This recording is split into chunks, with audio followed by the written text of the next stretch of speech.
তুমি বেনসন সিগারেটের পিছে বছরে লক্ষ লক্ষ টাকা নষ্ট করছো, আর ফিলিস্তিনের বাচ্চা বলছে আল্লাহ আমাকে শাহাদাত দিয়ে দাও। বলে কেন তুমি মওত খুঁজতেছো? বলছে শুনেছি জান্নাতে অনেক খানা আছে, ক্ষুধার জ্বালা সহ্য করতে পারছি না, শুনেছি জান্নাতে গেলে অনেক খানা পাবো, কতদিন খাবার চোখে দেখি নাই। আমার তোমার ঘরের ইফতারে যখন 20-30 রকমের ইফতার, ফিলিস্তিনের বাচ্চা তখন ঘাস নিয়ে নিয়ে ঘাস চাবায়া চাবায়া খাচ্ছে। খোদা কি কসম, তাদের ইমানের সামনে আমাদের ইমান তুচ্ছ।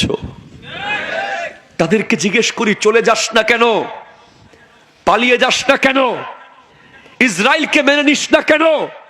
বলে না, হাজা আরদুন নবী, এই জমিন হযরত সুলাইমান আলাইহিস সালামের জমিন, এই জমিন দাউদ আলাইহিস সালামের জমিন, এই জমিন আল্লাহর নবীদের জমিন, এই জমিন কোন বাতিল ইহুদির হাতে আমাদের জীবন থাকতে দিতে পারবো না। ঠিক কিনা? হাত তুলে বলেন ঠিক কিনা, কথা বলে। তাদের থেকে শিখতে হবে।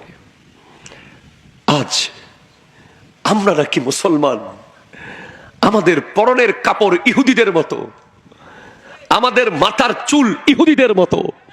ঠিক কিনা, কথা বলেন। আমাদের 24 ঘন্টার জিন্দেগি ইহুদি ইহুদি ইহুদি। এই উম্মতের জন্য নবীজি কান্না করেছিলেন। আমি আসতেছি রাস্তায় দাঁড়িয়ে দাঁড়িয়ে কত যুবককে দেখছি, আই হাই হাই, সিগারেটের ধোঁয়াতে জীবন শেষ করে দিচ্ছে। কত যুবক আজ ঘন্টার পর ঘন্টা অযথা অপ্রয়োজনীয় ফুটবল আর ক্রিকেট খেলার গল্পে গল্পে জীবন শেষ করে দিচ্ছে। কত যুবক আজ বেগানা মেয়ের সাথে সম্পর্ক রেখে জীবনকে ধ্বংসের দ্বার প্রান্তে নিয়ে যাচ্ছে। অথচ ফিলিস্তিনের যুবকরা কয়দিন আগে তাদের গাজা, 2টা ফটো একসাথে রাখা হয়েছে, 2 বছর আগের গাজা আর আজকের গাজা। 2 বছর আগে সেখানে সুন্দর রাস্তা ছিল, 2 পাশে বাড়ি ছিল, সবুজ ঘাস ছিল, তারাও স্কুলে গিয়েছে, তারাও অফিসে গিয়েছিল। আজ তারা রাত্রেবেলা যখন ঘুমায় কালিমা পড়ে ঘুমায়। তাদের ওখানে 6 ওয়াক্ত নামাজ, 5 ওয়াক্ত ফরজ, 1 ওয়াক্ত জানাজা, প্রতিদিন জানাজা হয়। কবরস্থানে আর জায়গা নাই, গণকবর দেওয়া হচ্ছে। হ্যাঁ, তুমি যুবকের করণীয় কি? তুমি যদি মিশরের বাসিন্দা হতে তুমি যুদ্ধে যেতে পারতে। তুমি যদি ইয়েমেনের কেউ হতে, কোথা কি কসম আমি যুদ্ধে যেতাম, কিন্তু বাংলাদেশ থেকে হয়তো পারছি না।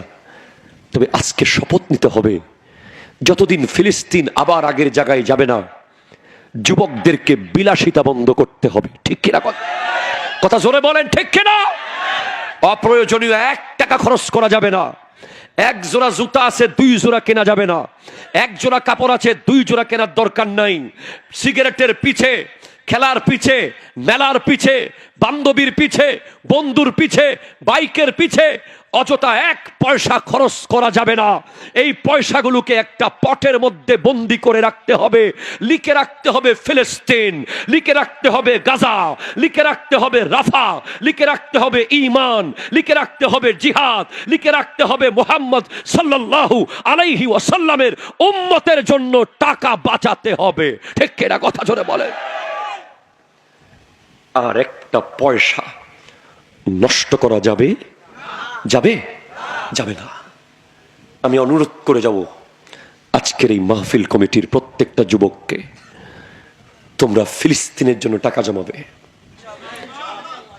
এখানে যারা উপস্থিত আছেন সবাইকে বলে যাব, হ্যাঁ, যাওয়ার সুযোগ যদি হয়, জীবনে নামাজ অনেক পড়েছি আলহামদুলিল্লাহ, এখনো পড়ছি, সামনেও পড়ব। নামাজের স্বাদ আল্লাহ হয়তো পাওয়ার সুযোগ দিয়েছে, রোজার স্বাদ আল্লাহ দিয়েছে, হজের স্বাদ অনেকে পেয়েছেন, যাকাতের স্বাদ অনেকে পেয়েছেন। তবে একটা স্বাদ এখনো বাকি আছে, ওয়ালা তাকুলু লিমান ইউকতালু ফি সাবিলিল্লাহি আমওয়াত। সুবহানাল্লাহ। আমার আল্লাহ বলছেন যারা আল্লাহর রাস্তায় শহীদ হয় তাদেরকে তোমরা মৃত বলিও না।